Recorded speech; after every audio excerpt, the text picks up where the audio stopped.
dipersembahkan oleh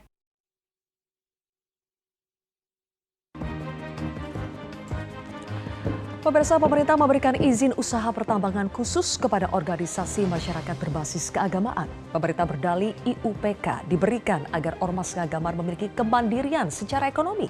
Keputusan ini sontak menuai polemik di masyarakat dari sekian banyak ormas keagamaan baru Nahdlatul Ulama yang tegas menyambut positif peraturan pemerintah nomor 25 tahun 2024 ini. Sementara beberapa ormas keagamaan lain mengaku tidak punya kompetensi profesional untuk mengelola tambang. Benarkah izin tambang yang diberikan pemerintah adalah wujud politik balas budi? Apakah akan lebih banyak manfaat atau mudorot dari kebijakan ini? Inilah kontroversi selengkapnya hadiah tambang buat ormas agama. Bersama saya Zilvia Iskandar.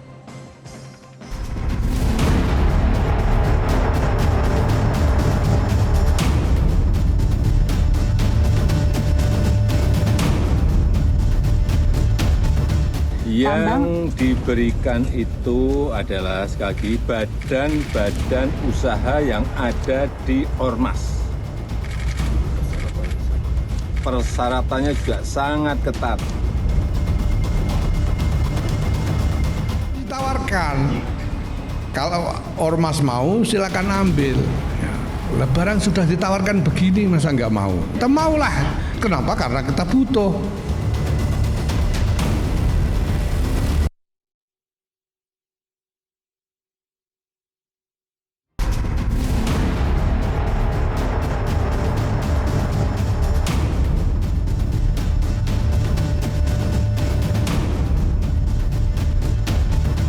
Yang diberikan itu adalah sekali lagi badan-badan usaha yang ada di ormas. Persyaratannya juga sangat ketat. Ditawarkan, kalau ormas mau silakan ambil. Ya, barang sudah ditawarkan begini masa nggak mau? Kita maulah. Kenapa? Karena kita butuh.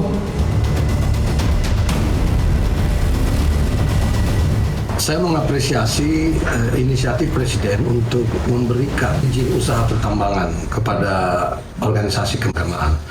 Ini juga diperhatikan agar organisasi keagamaan itu tidak melupakan tugas pokoknya, yakni memberdayakan umat, membina umat. Jangan sampai organisasi keagamaan disibukkan oleh rupa-rupa bisnis dan sebagainya yang semacam itu sehingga terlupa tugas utamanya. Muhammadiyah tentu sekali lagi kami sampaikan belum menerima tawaran resmi dari pemerintah. Seandainya nanti diberikan kesempatan untuk memiliki izin usaha pertambangan itu, kami akan mengkaji secara seksama.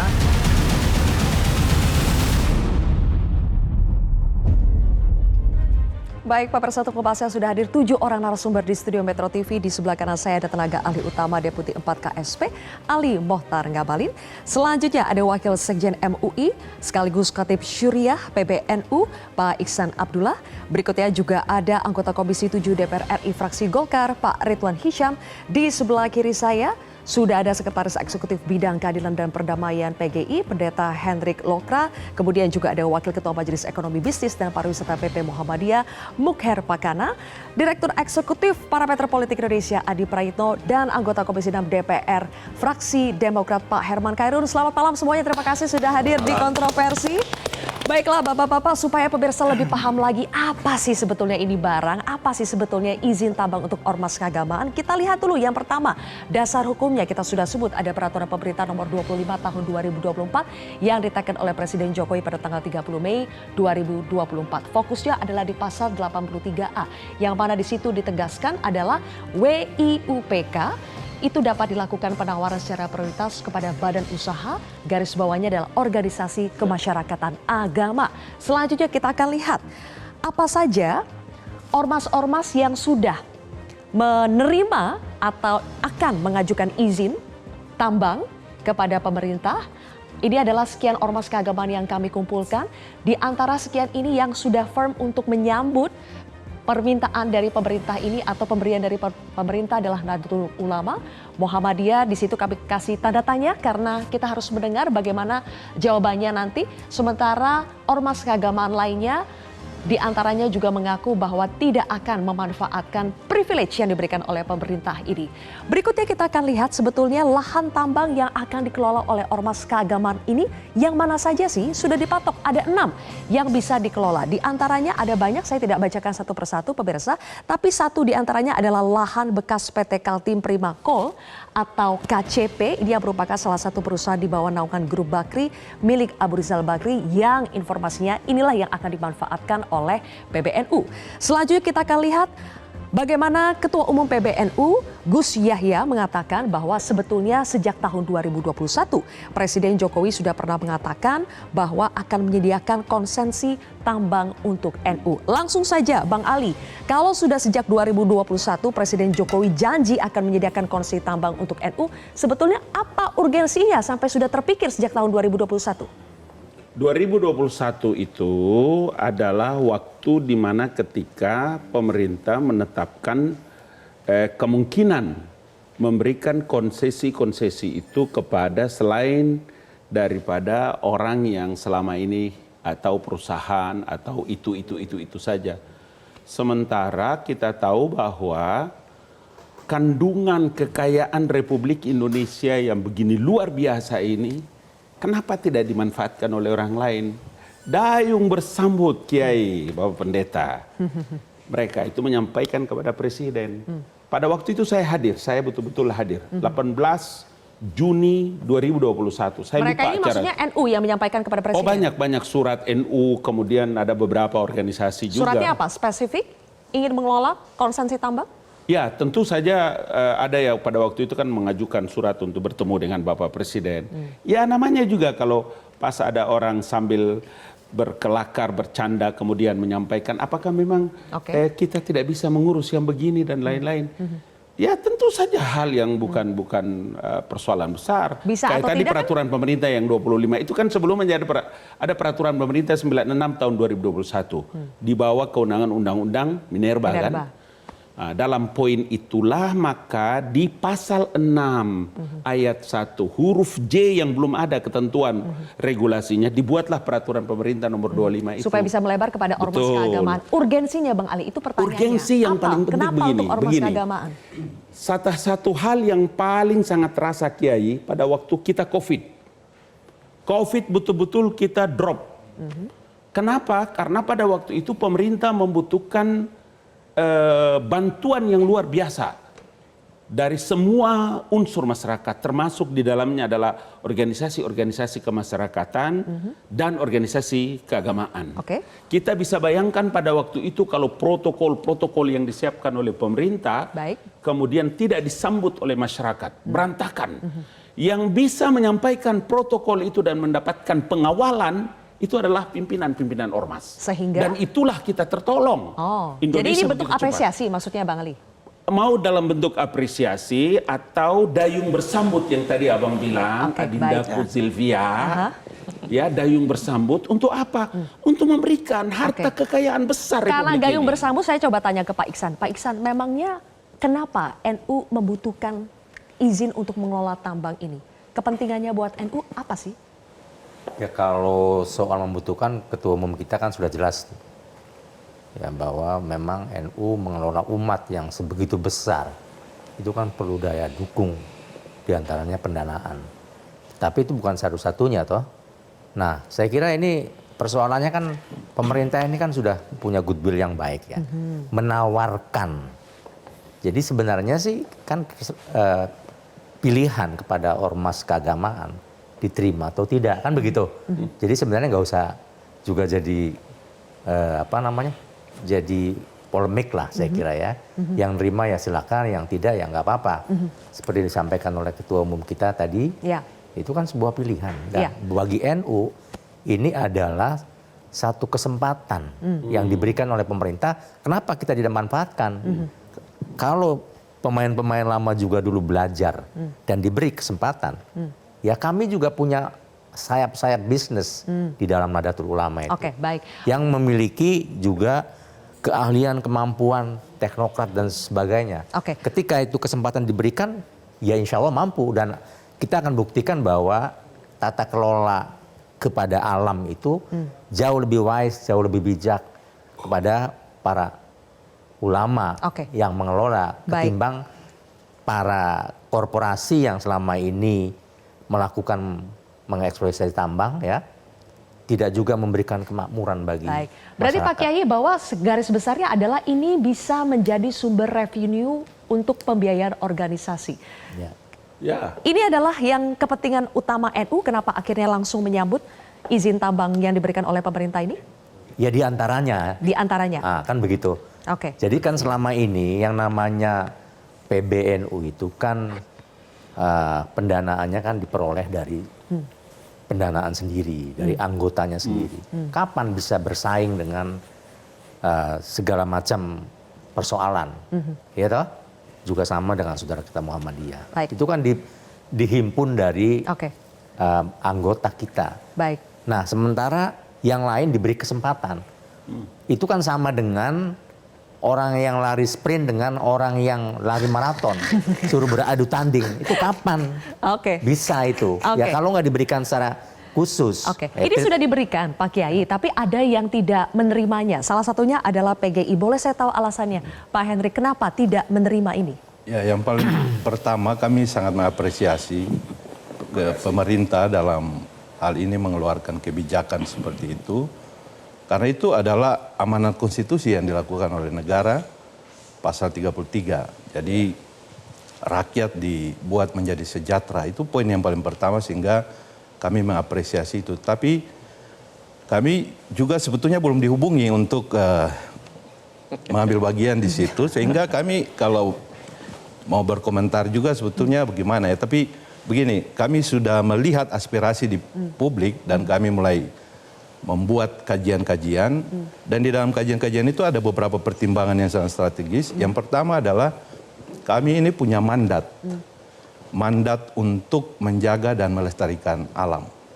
Yang sudah selama ini kami lakukan sejak persekutuan gereja-gereja di Indonesia ini berdiri sampai hari. Dan karena mandat itu kami akan terus ada bersama-sama dengan masyarakat korban yang selama ini datang mengadu ke PGI bahwa hak-hak mereka dieksploitasi dan segala macam dan seterusnya. Jadi apakah ini bertentangan? Dengan Kalau mengatakan misalnya seperti izin ini itu diambil, sebetulnya apakah kami bertentangan dengan manfaat itu? Dengan mandat itu? Mandat itu kalau kami ambil berarti tentu akan bertentangan dengan secara etis, secara moral. Tapi yang berikut kami juga sebetulnya mendukung kebijakan pemerintah untuk green growth dan green economy. Di mana pengurangan emisi karbon dan energi fosil diganti dengan energi terbarukan. Dan karena itu kami melihat bahwa selama ini hal itu belum dilakukan secara maksimal. Oke. Sehingga kami pikir ada baiknya itu di... Pak Hendrik, meski tadi dikatakan belum dihubungi oleh pemerintah, tapi kalaupun dihubungi, apakah sikapnya sudah firm, tidak akan menerima? Sampai hari ini kami dalam posisi belum akan mengajukan karena kami tidak diminta untuk belum akan mengajukan dan itu bertentangan. Ya. Ini poin ini di Perpu itu memang pemerintah diberikan kewenangan, pemerintah pusat diberikan kewenangan untuk memberikan prioritas. Mendapatkan wilayah izin usaha pertambangan. Tetapi dalam teknisnya adalah pengajuan, meminta. Ya. Meminta atau apa istilahnya? Mengajukan permohonan. Ini saya ingin menghargai ini karena ini adalah sifat kehati-hatian mandat organisasi. Baik, Mas Adi, saya ke Anda lagi. Sekarang. Mas Adi tadi Bang Ali mengatakan bahwa ini seperti gayung bersambut dari pemerintahnya ingin memberikan dan dari sejumlah ormas keagamaan itu ada kebutuhan. Benarkah ini sebatas gayung bersambut atau ada kepentingan lainnya? Ada yang bergayung sambut sebagian dan sebagian lainnya tidak. Ini contohnya kan ada yang menolak. Ada yang kemudian wait and see seperti kawan-kawan.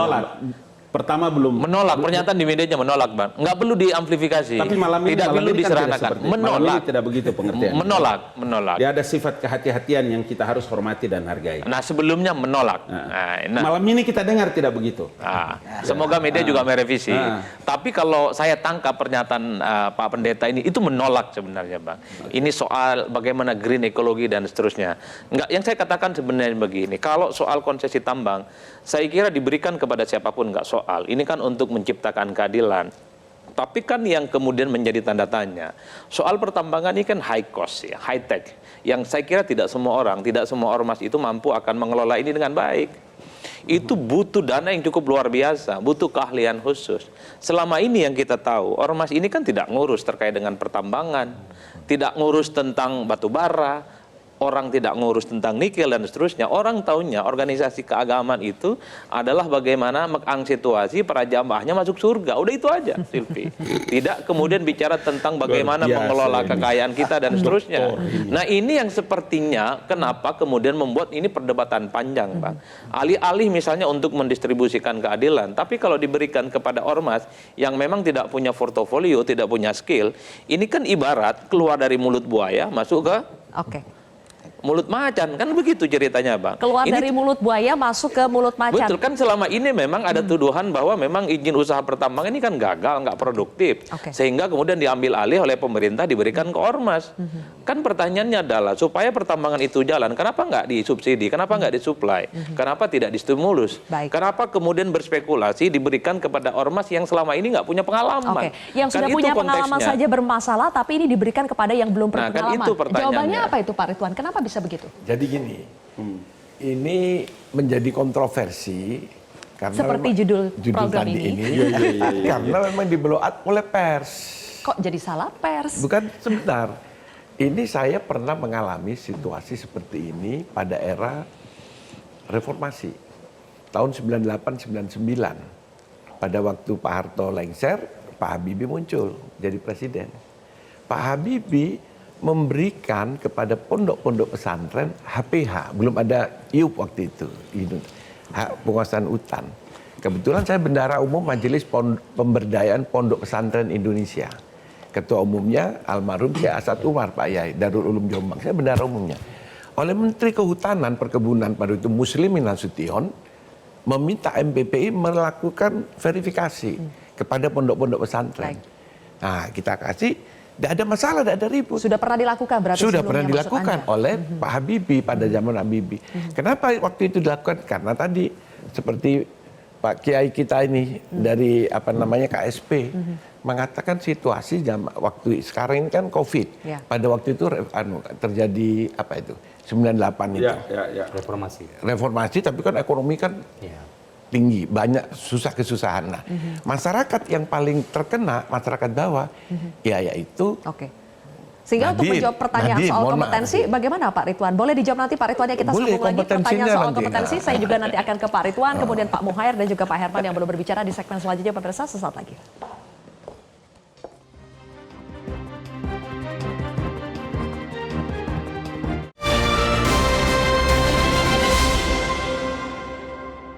Jelajahi cara baru mendapatkan informasi. Download Metro TV Extend sekarang.